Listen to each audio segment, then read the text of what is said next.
Bana, mambo vipi mwana michezo? Bana, kuna taarifa ya mchezaji wa Azam FC Faisal Salum Toto.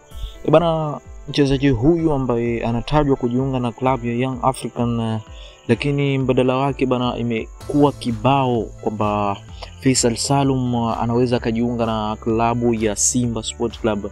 Bana, licha ya Simba Sport Club kuonyesha utayari wa kutoa mshahara mnono kwa kiungo mahiri kwa Faisal Salum, inaonekana kuna kikwazo kikubwa ambacho kinaweza kiswafanywa wakose saini yake. Chanzo cha kikwazo hicho ni madai kuwepo kwa makubaliano ya awali kati ya klabu yake ya sasa Azam FC na klabu yake ya zamani ya Yanga Sport Club yanayohusu uhamisho wake wa baadaye.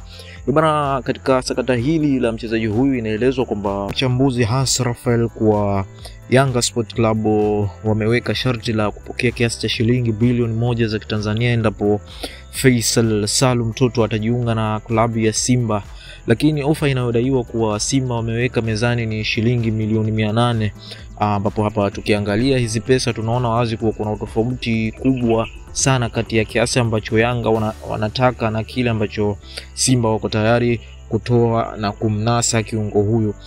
Kwa mujibu wa Hans Raphael, amedai kuwa licha ya mshahara mkubwa ambao Simba wako tayari kumlipa Faisal Toto kwa kumlipa milioni 50 kwa mwezi na ofa kibao, baada ya hapo inaelezwa kuwa ada ya uhamisho inayodaiwa inaweza kuwa kikwazo katika kumsajili mchezaji huyo kutoka Azam FC kwenda Simba Sport Club. Ikiwa kweli kuna makubaliano kati ya Simba Sport Club na Azam FC katika mchezaji huyo, makubaliano ya bilioni 1 kati ya Azam na Yanga, ni ngumu kuona Simba wakikubaliana kulipa kiasi hicho, haswa ikizingatia kuwa ofa yao ya milioni 800 tayari ni kubwa. Hata hivyo Azam FC nao wanaweza wasinufaike katika swala hili la uhamisho wa mchezaji wa Azam FC ambaye anatajwa kujiunga na Simba Sport Club.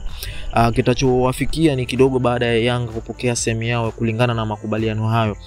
Kutokana na maoni mbalimbali ya mashabiki, inaonekana kuwa swala hili limeibua hisia tofauti mitandaoni, na wanaodhani kuwa Yanga wameweka bei kubwa isiyokuwa na uhalisia, huku wengine wakiamini kuwa Faisal Toto anastahili kiasi hicho na Yanga wana haki ya kulinda maslahi yao. Wengine wanaoona Azam FC wanaweza kukosa faida ya stahiki kutokana na makubaliano hayo.